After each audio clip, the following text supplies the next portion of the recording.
You better say your prayers, you flea-bitten varmint. I'm gonna blow you to smithereens. You do that and I'll kill you. This is Tom from Blood Lubricant. Want the perfect blend of signed and unsigned metal? I tune in right here to Brutiful Metal Radio. Stay tuned in for more insane, brutal metal. This is Dr. I, and you're listening to Brutiful Metal Radio. Alrighty. Hello, metalheads, and you are here with Bob with another night's enjoyment of the good, the bad, the Bob, or as we otherwise say, bullshitting with Bob. Tonight we got Rob Cinami from Gut Bucket. Say hello to the crowd there, Rob. Hi to the crowd. So what's going on, Rob? How are things been with the band? Everything with the band is going fantastic. We just dropped a split CD with the band Cancer Slug, which is actually from your area in Alabama. Right on. Yeah, we're down here in Redneckville, Alabama, loving life amongst the humidity and the mosquitoes and, or as we call them down here, just plain skeeters. Them things will suck you dry. Yeah, the ones down here will give you West Nile. Yeah, they're... Go ahead. Yeah, I can hear you. Alright. The mosquitoes down here will give you like West Nile virus from what I hear on the news. Yeah, it's more concentrated toward Louisiana. We've got a couple cases here, but it's not too bad yet. They're a little bit south, too, in Florida. Yeah, I try to stay away from the West Nile. Unhealthy for you. Yeah. Well, let's talk about your CD that you just released recently. Let's see, this was let me get my notes open here. Shattering Your Faith. Yes. See, you did actually 2 copies of it, correct? One you released in 2011, and then you remastered it? Well, originally, when the history of the band Gut Bucket was around for about 6 years. Kenny Rubel, the lead singer and bass player, had started it, and he had a couple different lineups. And then in mid-2011, me and Parker, the second bass player, had joined, and we had dropped the first version of Shattering Your Faith in January, which we had an additional member on Death Metal Jim. He was doing lead vocals. Right on. But he was unable to continue with us, so we went back in the studio and re-recorded his vocal parts, and then re-released the album with a couple more songs and remastered. So that's the only version that's available now. So if you have the original pressing, you're the cool kid in class. Well, that would be us, I guess. We're the few. Now, Gut Bucket is a self-titled death punk. And you utilize 2 bass players. Yes, 2 bass players and no guitar player. We're a 3-piece. We all do vocals, and that's pretty much it. I mean, you really, when you hear the album, you don't really notice it because there's a lot of overdrive and distortion, and Kenny and Parker kind of, they play the bass in their attack. It's like guitar, but like 10 times more heavy. Right.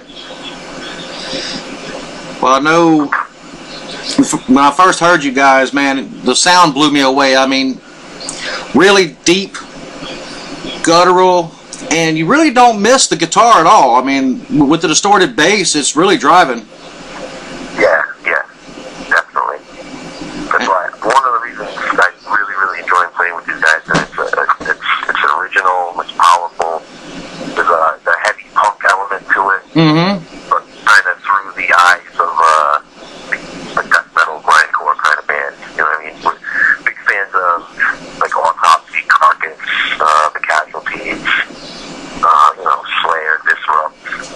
Right on. They pop that, you know what I mean, all those kind of bands we kind of grew up with.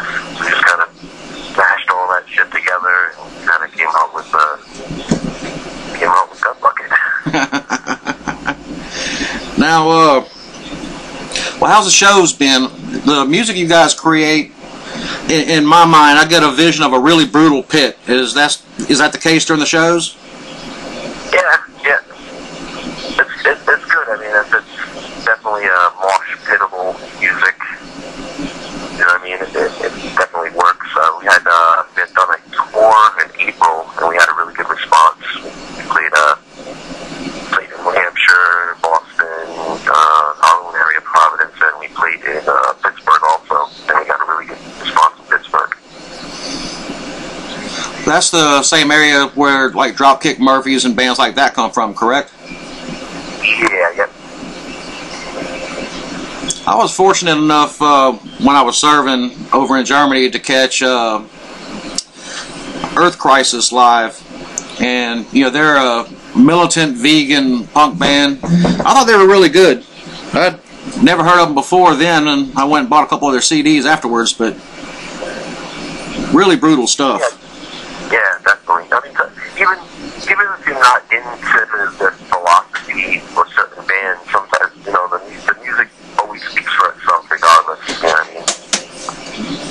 Like that, or some of the straight edge bands, or even one of the big vegan bands from down here, Drop Dead. But I mean, you wouldn't be able to tell me with your vegan friends from their music because it's extremely violent. You know what I mean? It doesn't matter. You know, we try to fit into that. We try to cross the the genre barriers and try to we got a very mixed crowd, which is good. Like, similar to a band like Motorhead. You know what I mean? You see punk guys there, you see metal guys there, hardcore guys there. Right. We really try to do that. Play with a lot of different bands, different types of bands. Now, the subject matter that you guys tackle in Gut Bucket, care to discuss some of that? Basically, anti-theist. Well, Kenny does most of the lyrics. Once I joined, I started doing a couple songs.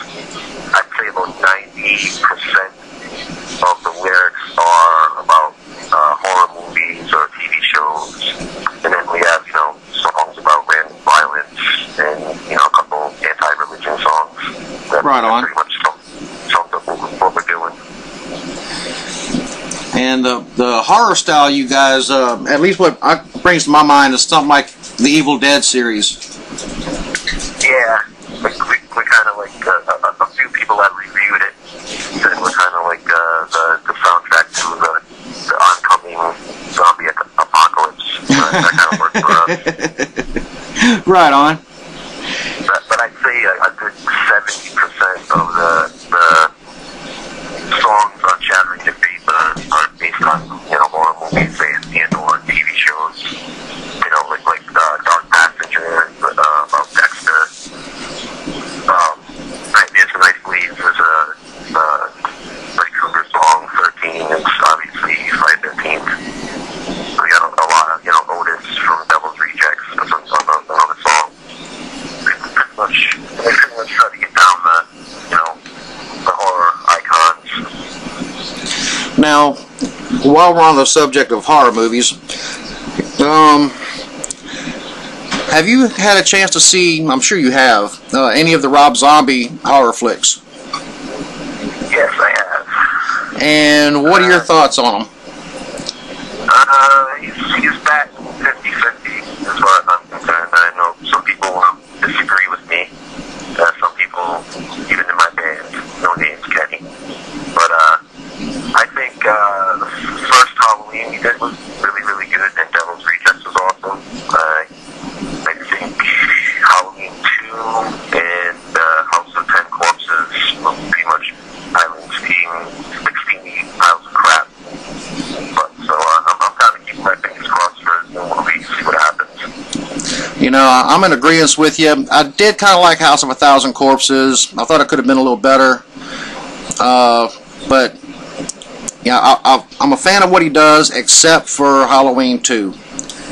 I went and seen the movie, and it really let me down. I didn't want to see another movie about Sherry Moon Zombie, and what the fuck's up with this white horse? Yeah, I didn't get that, and that kind of threw me off. And it really got me because he did such a great job on the first Halloween. I think just kind of, people, and this applies to music also, that people kind of rush, they have something really great that they come, they come up with something awesome and then you get massive acceptance from it, and then they kind of force or push out the next thing that they do too soon. Yeah. And then you're either repeating yourself or you're ripping, you're ripping somebody else off or something. Yeah, Stalker's Rage just posted Lords of Salem looks good, and I'm curious to see, I'm curious to see. I'm really not digging too much on how Halloween's trying, or not Halloween, but Hollywood is trying to do so many remakes, I think it's... Yeah, speaking of the link between the Rob Zombie, like the 7 Degrees of Kevin Bacon, McDowell is going to be in the remake of Silent Night, Deadly Night, which was supposed to come out, I believe, either the end of this year or next year. Oh, wow. Yeah, I don't know who the director is of that, but that's another remake to look or not look forward to. Now, how was it when you went in the studio? Was it a pretty comfortable atmosphere going in with Gut Bucket, and did the songs just kind of fall together? And what is the songwriting process like? 90% of the time, we get a huge back catalog, prior to Ian Parker joining the band. So we do a lot of that stuff, but the writing process is actually incredibly quick. That either Parker or Kenny will come with a full song. We've even written, Dark Passenger, I had all the drums too, and they wrote their parts to me. Mm-hmm. So, and as far as the studio goes with these guys, it was probably the easiest and most fun I've had in my 22 years of playing. Right on. We go in, the producer, which Kenny has worked with for probably about 20 years with all his projects. Wow. Joe Moody at Danger Tracks. Great guy to work with. He really gets, he really got our sound. And it's a really live, raw sound. Too much stuff nowadays is very overproduced. And we're totally opposite of that, you know what I mean? Fuck the metronome, fuck the triggers. Just fucking go out there and destroy it and see what happens. Go out there, balls out, raw, and see what happens. Yeah. That's awesome. Wrong note, whatever, who cares? It's rock and roll. That's what it's supposed to be. Well, everything's too fucking polished now for my taste. I'm a fan of the raw sound. I like it when a band kind of just goes in, like, Black Sabbath used to just go in all together and just throw shit together and come out, and it sounded fucking great. And then you got, like, Kiss going in now, especially, like, with the piece of shit they released called Sonic Boom. And, took out Peter Criss and Ace Frehley, popped in the 2 new guys, and Pro Tooled the hell out of it, and it doesn't sound anything like it used to. That, shit like that pisses me off. I'm not a real big fan of Pro Tools or overproduction. Yeah. You can see the problem with people use those things is they try to emulate the polished sound with the Pro Tools. You can get a really good raw recording, and I don't mean raw as in it sounds like, like a black metal album from 1980. Right. Where, it sounds like you recorded in a lunchbox. You can have a raw, powerful sound without, sacrificing the sound quality itself. I know that kind of sounds like an oxymoron, but, it's possible. I think we really, captured that on our album. And Joe Moody is definitely, the guy to go to if you really want, to capture your sound. Right. You go in, you have your songs down, make sure you got them down, just no bullshit, don't waste time, just go in there and do your thing. Well, that's the thing where you get, into overproduction, because you can go in there with a decent engineer, someone with a great ear, record everything, get some good sounds before you go in, have a good mix, you know, have it mastered, fill the frequencies out, without having to Pro Tool everything and loop and basically cheat at it. And that's what I consider Pro Tools. You know, it's a cut and paste society nowadays, and people just go in and fucking do that shit. I mean, look at Metallica. What a joke they've become because of that. I have to admit that a few songs on the last, well, not the fucking movie piece of crap, but on That's Magnetic, like the first, I'd say about the first 4 songs kind of threw me for a loop. I was like, oh shit, kind of had a Justice for All kind of feel to it. Right. But then that Saint crap or whatever they put out with when Bars was using like the tin can for a snare or whatever. Yeah. That was the band trying to get a raw sound, and it still sounded like crap, and it still sounded overproduced. It just has to come, you know, it just has to come naturally. Otherwise, you just kind of fall into the herd. You know what I mean? You get lost. That's a big problem I see with a lot of the newer bands. Everybody's a fantastic musician in all those bands, but I couldn't distinguish, you know, Blue Velvet Underwear from, you know what I mean, Jane's girlfriend, sister's brother, whatever. It just it's like they found Killswitch Engaged, and they put like unearthed breakdowns, and then they did one song, and they just kind of switched the riffs around a little bit, and they make album after album. And I think it's really hurting music on the underground level, because everybody's trying to sound like this polished, professional, you know, very mechanical machine, where you have extremely predictable parts, and you know what's going to happen before it happens. There's no guesswork to it, no surprises. It almost takes that human element from it. Yeah. It takes the feel and the vibe away. Yeah, definitely. I'm being told by Russ and Mark that it's not the recording software, it's over-processing and correcting to make shit players sound like they can play. And that was Russ. Yeah. And Mark's telling me Pro Tools is not the problem, overproducing is a product of not having to pay the studio hourly rate. I agree, guys. You know, I agree, but a lot of times it's the guy behind the board, you know, that trying to bleed the band's dry. You know what I mean? It's what the band themselves want, because the producer could get something really good sound and really raw sound, and then everybody, you know, you could go in there and say, no, you know, I want like some Tim Young, you know, totally triggered bass drums, you know what I mean? And if that's what you want, that's what the producer has to give you. So, I mean, it's down to the musicians to what they want. And if they're willing to work with the producer, you know what I mean? Like Joe that we work with, he's done 3 Mariah Reed albums. I don't know if that's the last one of that, you know, probably for anybody over 30. And he did. I used to love some Mariah Rage, man. Oh, the alarm system just went off. I've got 4 mangy mutts over here. Oh shit. Yeah. Alrighty, well let me let the wife get back over in this spot, as we're gonna put some more tunes on for you guys out there in Radio Land.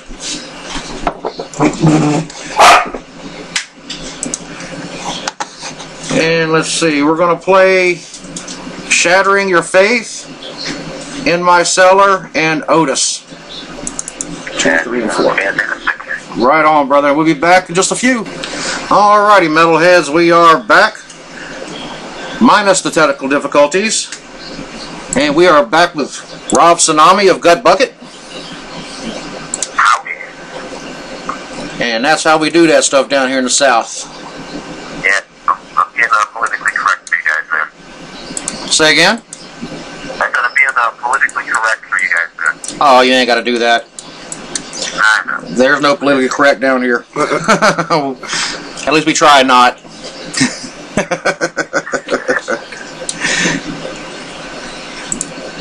Okay. Now, we were discussing during the break the many projects that you're involved with. And just, let's talk a little bit about the comic book that you're doing. Well, the comic book was something I had gone after. I had started many years ago, and there's been a bunch of different drafts of it. And I had gotten a really bad accident where I was pretty incapacitated for about 5 months. I fucked up my hand real bad. Right. So that was the first thing I started writing. So I had to learn how to write again. It was my right hand, so I had to learn how to write again and play drums and all some of stupid crap. So it was the first shit I started, drawing and writing was that. So 7 years later, I finally came out the final draft, and I have it available to see on Facebook, I believe. I don't have it in physical form because I'm kind of poor, so I pretty much put everything out there for free, considering everything I'm decent at, I don't make money at also. It's kind of a catch-22, I guess. Hey, we totally understand that here. Yeah. Labor of love, that's why you do these things. I go to work for money, and I go, do the artistic crap for my own sanity, I guess. Now, we were discussing being insomniacs during the break also, and that's where a lot of these projects originate from, is that correct? Yeah, pretty much. The whole lack of sleep thing, kind of, you gotta fill up your time when sleep is no longer available to your brain. It's either that or get put away in a sane asylum, I suppose. Now, what is the link again where we can get the comic book? It's on Facebook. It's called Autumn Angel. So it's facebook.com/Autumn Angel, I believe. Right on. But you can find me if you go on either the Gut Bucket page, or you find me. I'm on stupid Facebook too. So if in case you can't find it, just go to the Gut Bucket 401 page, which is on Facebook, or just go on Facebook and type in my name, and you'll find me, and I'll probably send it to you for free in a PDF or something, or at least send it over to the page. Now, you're also an author. You've written a couple books. Let's talk about those a little bit. Well, the first book I started writing about a year ago. I was kind of going through a lot of things are coming to a head as far as stress and all these other things. And I had amassed a lot of poetry and just random thoughts on scattered piece of paper everywhere. About certain philosophies and events that shaped me into the cynical prick that I am now. And pretty much it was just kind of I wanted to do it, but it was a need. I had to get it out of me. So I wrote this book called Violent History, Study of Satanism and Anarchy. Right on. And I've pretty much been, anybody who wants it, I'll send it to you in a PDF, and it's right there. Hopefully, I want to get it published in a physical form. So I'm kind of trying to look into that area, but I'm not really familiar with the whole, publishing click. My roots are in music, so I'm kind of at a loss as far as that's concerned. But I've tried to submit it to a few publishing houses. I'm still kind of waiting for responses and stuff. So it's a little, raw, maybe for some people's eyes, but I think it'll kind of open you up to different, ways of thinking and coming at things. Yeah, one of the most important things I think in life is to have an open mind and not to be judgmental towards others' beliefs or dress, or don't. And I'm also one, I don't like to fall into the norm. I like to live outside the box, so to speak. Yeah. Well, in the book, I am extremely harsh on organized religion. That's that's built up over 36 years of just dealing with stupidity and the obvious lies. I mean, the computers, it's a beautiful and it's a horrible thing at the same time. Yep. Because you have your copy and pasters who just randomly copy and paste whatever half idea that they agree with somebody else, and it's not even really their words. Then you have the other types, which I believe I fall into, the more analytical types that use, the computer as my encyclopedia.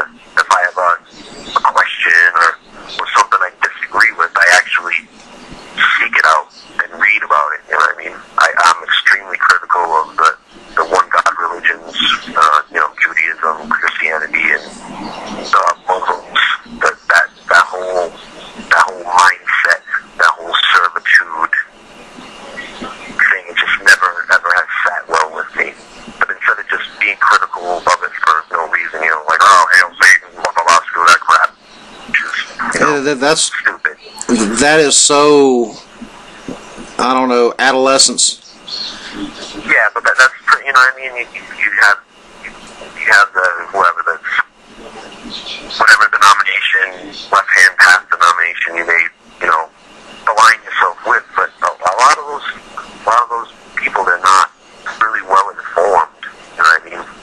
I mean, the whole adversarial thing, I commend them on that. I'm all about that, but you really need to know what you're talking about and really believe in what you're talking about. Otherwise, you just come across as lame, and it just people eventually will see through the bullshit. If you don't really know what you're talking about, your heart's not really into it, which also again applies to music. Is people will see through that eventually. The real people, the real fans, the human beings with insight, which is few and far between.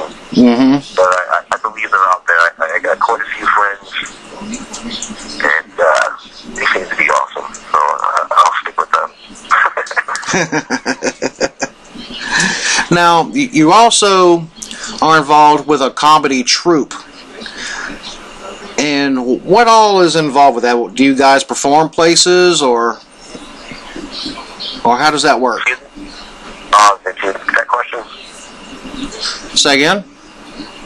Can you repeat that question for a second? Sure. You're part of a comedy troupe, and I was wondering, do you guys perform, or what exactly do you guys do as a comedy troupe? Well, me and two other guys started this kind of extremely dirty version of like Saturday Night Live kind of thing. Right on. We had the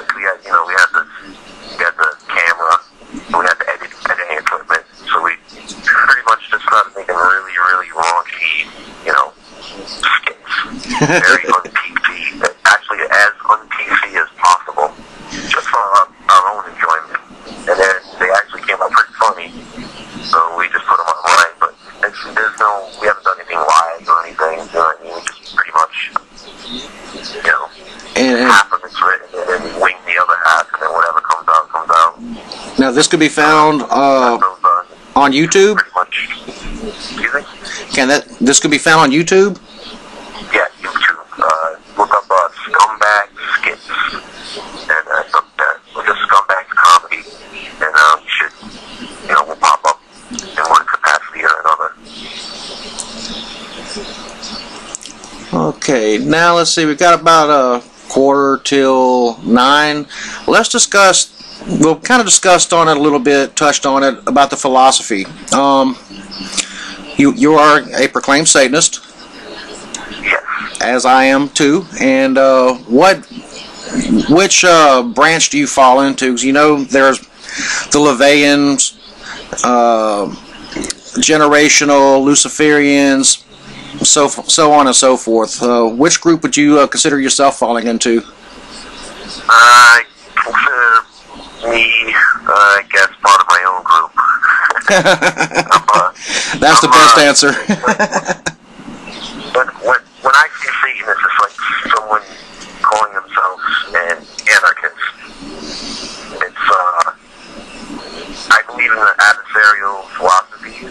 believe in no man-made God above myself. You know, I take full responsibility for my actions and thoughts. And just, I don't believe in an entity.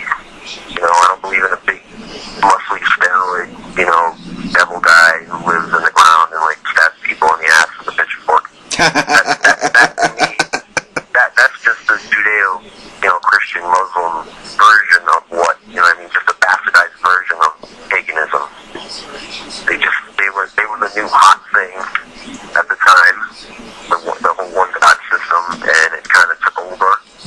And I think it's been destroying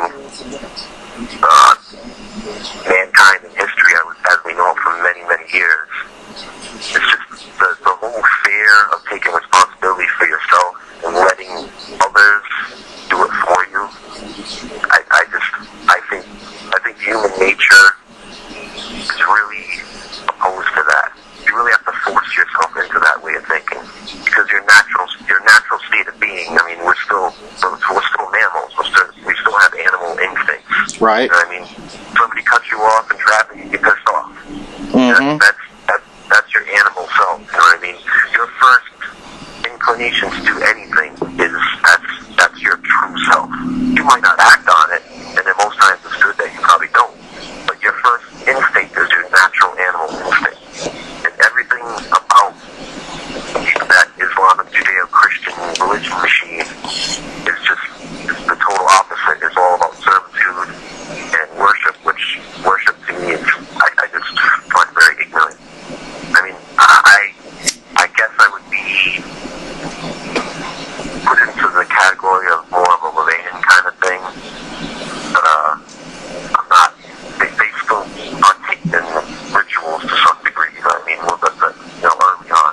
Right. I'm not really a fan of Levi's first two books, but his last two books are probably some of the best things I've ever read. It's more down to earth and gritty, and, you know, social commentary, and, you know, a guy who's coming to his own later in life. I mean, I have a lot of respect for LeVay. Just, you know, he gets a lot of static for his first two books, but that was all shit. You know, that was for the shock value of it. Basically. A lot of it was, you know, little things that were taken from Crowley and Vanguard and, you know, a couple other guys. But then, you know, those later books, last two or three, really, you know, kind of opened my eyes to some things. Him and Howard Bloom also wrote a book called The Lucifer Principle, which I highly suggest people seek out. It's actually has nothing to do with the devil, but it talks about how everyone is kind of structured into these little social super groups, and they kind of destroy other things around them, you know, in a way, kind of like a bacteria that, you know, enters your body, and you know, your white blood cells, you know, call each other up, and they go after, you know, attack it, and just pretty much talks about, you know, what I was saying about the animal instinct nature of humans and how we try to deny it and polish it up, you know. Mm-hmm. And candy coat everything. Yeah, put some deodorant on, you know, stand upright. We're all good, and we're supposed to forget about, you know, our whole past. You know what I mean? Where we really came from, instead of making up these elaborate stories that are actually ripped off from prior stories that predate it by thousands of years. You know what I mean? Everybody should just be their own person. You know what I mean? And if people want to snub your nose at it, whatever, be proud of yourself, be proud of what you're into, no matter what it is. Don't push it on people, but defend what you believe in.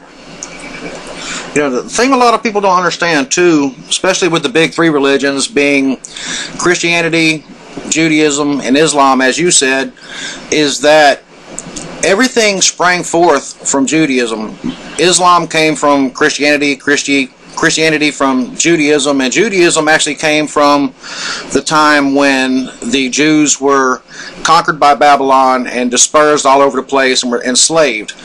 And they were finally exposed to Zoroastrian teachings, which is where the one God, the adversary, heaven and hell, the creation story, all of that came from the Zoroastrian teachings, and Zoroaster actually stole that from an Egyptian pharaoh, and I cannot remember the name of the pharaoh right off the top of my head, but I mean, we're talking many millennia back.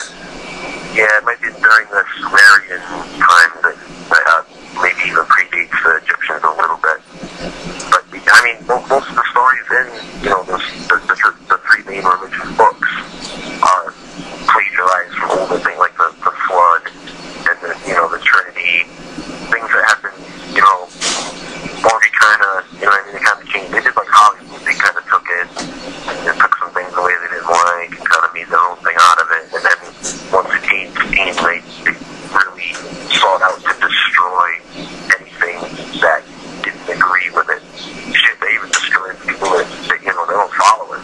Right. Weren't safe to any degree. And I just don't see where that's a logical path to follow. I was surprised whenever I was doing my studies too that of the three religions, Islam is supposed to be the most peaceful of the three. I read the Quran and what it had to say, as well as the Torah and the Bible, the different versions of the Bible. And of the three religions, Islam is supposed to be the most peaceful. But then you get the fanatics, just like you have in Christianity and in Judaism, that take everything out of context and twist it to their own agenda and go out and cause murder and mayhem in the name of their supposed God. Yeah, I mean, you even have that problem with the most people who would call themselves a Satanist it's just like a shock value type thing. They put on a black metal T-shirt and they get drunk and then they kill themselves or something, and everybody bands together and go, well, look, you're Satanist. Look what you did. Yeah. So he was in possession of an Ozzy record. I mean, when you think of any stereotype, you think of the worst. I mean, the general public will think of what all the worst elements are. Yeah, it kills me too when you see some of these supposed Satanists that they dye their hair black, they buy themselves a pentagram, all their clothes is black and red, and they walk around with the two early books, as you called them, and they just go around spouting quotes from the book. They have, they don't even think for themselves. They're basically just anti-sheep at that time. Yeah, I mean, they're supposed to be of some sort of adversarial nature, yet they'll all get the same T-shirt that says independent on it. I remember that trend. That kind of made me laugh. It's like, wow, everybody's wearing a shirt that says independent on it. Yeah, I see it everywhere, so you're not really all that independent. It's the whole... Well, let's... Satanism as a philosophy is just to be opposed to what the status quo is, you know what I mean? Mm-hmm. And if you're just going to fall into line with whatever is, the most easy for you, it's that kind of defeats the purpose, you know what I mean? And that's where I have a kind of a problem with the traditional Satanists, because they're more or less just worshipping and doing the same things as people that they despise, and they're also worshipping something that is the creation of the things that they supposedly are denying. Mm-hmm. Which doesn't make any sense to me personally. You say down with Christianity and fuck God and all this other crap, yet you do these ritualistic things and all this stuff, trying to call, some type of power or demon, I mean, just all this fantasy type stuff, which really does nothing for you. You're the one who does for you. You know what I mean? Yep. You have to take credit. You have to, vanity is not necessarily a bad thing. You know what I mean? Ego is not necessarily a bad thing when you apply it in the right way.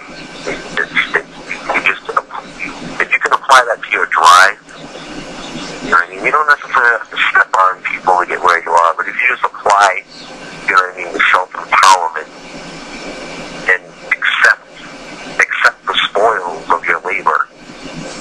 I really see no problem with that.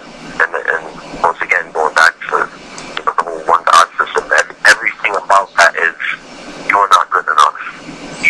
You're bad. You're a sinner. Blah blah blah. Good things will happen to you when you're dead. I don't give a fuck what happens when I'm dead. I'm dead. It's pretty much over from there. You know, you become worm food. You know? Yeah, there's no proof of any of this crap. You can stop off these things that we're supposed to. Oh, okay. I guess that's the way it is. And I just can't adhere to that. That's my kind of guy. I'm not aligned with any group or anything. You know what I mean? I respect people's opinions, and I really do enjoy, good conversation. But more times than not, I mean, especially when it comes to religion, people kind of get a little nutty about it. They got to kind of steer away. Now, talking about afterlife, the wife tells me that you live pretty close to taps. That would pretty close to what? No, it's not them? No. Okay, well, I thought the wife had told me that you live pretty close to the taps people, the Ghostbusters, or Ghost Hunters, whatever they're called. Oh, yeah, those douchebags. Yeah. I mean, I could put light effect on my camera and walk around the house and go, did you see that? Did you see that? I believe South Park made fun of it once. So, I suggest all listeners seek that one out. I personally, I don't know if there's some type of spiritual realm, ghostly apparitions or any of that. Personally, for me, I don't have spirituality. I've never felt it. I don't know what it is. I've tried to seek it out. I've actually gone to, I have many different friends from every race, color, and creed. So just as pure morbid curiosity, I've gone to friends' churches and stuff because everybody's willing to try to convert you. So I've been to Orthodox Christian ceremony that they're throwing like palm leaves and shit on each other, which I didn't understand. I went to some other friend of mine, a Dominican friend of mine, the church he went to, and there was people speaking in tongues, which at the time I didn't know what the hell it was. I thought people were having seizures. So that was my first experience with mass hysteria. I've been to a synagogue. I'm interested in seeing why people do what they do, kind of, just for my own amusement, I guess. I don't know. In my opinion, it's kind of the same people that can be, easily hypnotized or that'll believe pretty much anything. I've searched out myself since I was a kid. I was raised Catholic. I didn't feel it. I didn't understand it. Didn't agree with it. And I went to many different churches and this and that. Spoke with lots of different people. And I just never caught on to it either. It just didn't make any sense to me. Yeah. I had the benefit or the luxury of growing up and not having religion forced upon me, which I applaud my parents for. But I mean, I kind of, as time went on, I kind of sought things out. But I mean, I got the Satanic Bible when I was like 15. So I was already seeking out everything, not just, fear God. I was seeking out the evil shit. You know what I mean? I've read Wiccan things. I've read books on Buddhism. You know what I mean? And just to me, there's always. I kind of did like what MMA, mixed martial arts, did. I took the best things that I liked that I could apply to myself to make the most impact, and kind of got rid of all the fucking filler and the fantasy element thing. I don't believe in vampires or unicorns or the all-powerful sky people. I just kind of, all my information, processed it, just kind of went on my way. It's just that as I've gotten into my later 30s, I get more vocal about it. So, even some of my closer friends are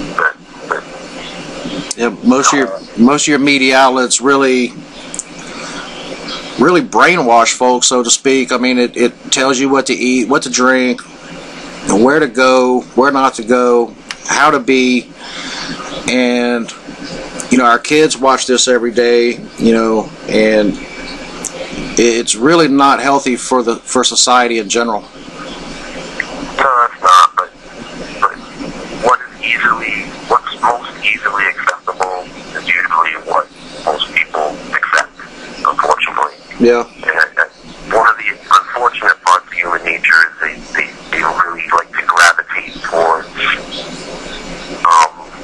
crowd. You know what I mean? Everyone wants to be part of something. And unfortunately, a lot of your personality has to suffer for it. You know what I mean? Just to align yourself, because groups are very strict in what they want. You know what I mean? Any group has their guidelines. Yeah, they have the rules. Outside of that, then you're either a pariah within your own group, or you just get excommunicated, altogether.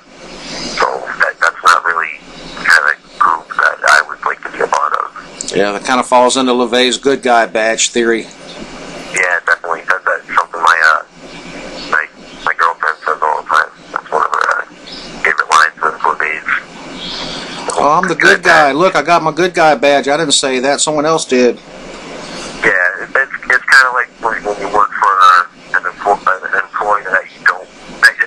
When you work for an employer that you know doesn't really respect you, and say, that Christmas time comes around, and then he gives you like a $50 bonus, and then he's patting himself on his back, and then when he goes out to his expensive dinner and parties with his friends, he tells everybody how awesome he is to his employees. And lo and behold, what can you buy for $50? Fill up the gas tank, maybe. And sad thing is, he's a douchebag the rest of the year. Yep. Well, let's talk real quick. I know you wanted to cut it out of here pretty soon. Let's talk real quick about your influences growing up as a drummer. Who influenced you in playing? I probably have to say the first two drummers that really influenced me and made me want to play drums was probably, Bonham and Bill Ward. Right on. Luckily, my parents had a lot of, different kinds of records. My father was into a lot of, the Motown shit, and acid rock. And my mother was really into, the 70s, 70s hard rock. Okay. I grew up listening to, Zeppelin, Sabbath, Dean Brown, so I was exposed to a lot of good shit. And I think during that period, the 60s and 70s, were some of the best musicians and some of the most interesting music came out of that, that time period in the 60s and the 70s. And then there was kind of like a little bit of lapse in the 80s, and then some really good stuff was happening in the underground as far as, metal and punk and hardcore and even hip-hop. Mm-hmm. And then even the 90s were really good for music. There was a lot of really good shit happening. And now I can't really say that. There's really, really good bands out there, but they're yet to be discovered. I think the cookie cutter mold has become all too popular as far as what gets signed these days. And labels really don't push bands like they used to. You know what I mean? They'll get latched onto one band, and then they put all their time and effort, and then the other artists suffer. And I don't know. I mean, getting signed is nice, but in actuality, nobody makes money off album sales anymore, anyways. So what's the point? You might as well just do it yourself. Unless some people actually give you full support, there's almost no point in being on a label like nowadays. Well, you definitely, unless you sell 100,000 units, realistically, you're not making any money. Well, the thing about it too, I mean, with places like Facebook, YouTube, MySpace over the years, it's so easy to network and do everything DIY. You got programs that you can go and basically get for free to record on, So there's really no reason to be on a label other, like you said, unless you're going to sell 100,000 or more. But really, with networking nowadays, you can do it all yourself. Yeah. I mean, if you're going to get to a lead, I mean, obviously, guessing that fucking Universal isn't going to sign a fucking punk death metal band. But I mean, I'm sure a metal blade or like Eric approached me, I'd probably fucking shit my pants. It'd be awesome. But I mean, realistically, unless they're going to put you on good tours and stuff where you're going to get the exposure, which doesn't really happen too much nowadays. You know what I mean? Even the bigger bands are suffering. So I really think in the next 5 years that there's going to be a re-interest in the underground because we're already oversaturated with bullshit, pretty boys and auto-tune and just everything that what real art shouldn't be. Mm-hmm. And I think there's going to be, hopefully, just a resurgence in people going, you know what, I'm going to start going to shows again. I'm going to start, getting people stickers and pins and whatever, little things. I mean, bands survive off that. And, if you're going down, I mean, I'm a fan of BitTorrents. I steal what I can't afford. I haven't bought a movie in a couple of years because for 30 of them I bought movies. They done ripped me off. Right. I'm in the what I do professionally as my job is screen printing. So you see what it actually costs for a T-shirt. You know what I mean, wholesale. And then when you go to a show and you see it for $30 or $40, you're like, oh, okay. Yeah, right. That cost you $7 to make, and you're gonna try to sell it to me for 40. And those are the bigger bands. I mean, they should know better. I mean, people buy them, but those people aren't me. Yeah, but like you said, they should know better. But guess whenever you're big and your ego gets bigger and the whole 9 yards, you feel like you're worth that $40 a shirt, even though you're not. But you'll feel like it. Yeah. Well, Rob, I guess we're going to go ahead and wrap her up. I want to thank you for taking the time to speak with us tonight, talking about Gut Bucket and all your other projects. And I know... Go ahead. Thank you guys very much for having me. And if you guys got time, check out there's a lot of fantastic Rhode Island bands. So seek them out because they need you to go to shows and they need your fucking support. Is there anyone you want to give shouts out to, perhaps out there listening in? Everybody who's actually listening in, I'd like to give you all a shout out. Thank you for being interested in my babblings. I'd like to thank all the bands, all the internet radio stations, all the scenes, anybody who's come out and support us. Thank you from the bottom of our hearts. And keep it up. And just don't have one favorite band. Go out there. There's a shitload of fucking fantastic music. Just go out. You don't know if it's there if you don't go. You can't win if you don't play. Support your local metal. Yep. Support your scenes, people. Support these starving artists. They're tired of eating ramen noodles. Yeah. I only weigh 165 pounds, guys. Come on. Buy a Gut Bucket t-shirt. It's up to you, folks. You're killing this man. Buy him food. Yeah. Well, Rob, like I said, thanks again for talking to us. Thanks to everyone out there in the chat room and everyone that's listening that's not in the chat room. Thank you all for tuning in to another evening of The Good, The Bad, The Bob, or a.k.a. Bullshitting with Bob. And we had been talking to Rob Cinami from Gut Bucket. So stay tuned. We're going to play the rest of Smashing Your Faith right here on Brutiful Metal Radio. This is Michael Tony, author of Tales from the Stage Volume 1. You are listening to Brutiful Metal Radio with Bobby, Buffy, and Vix. Condition critical!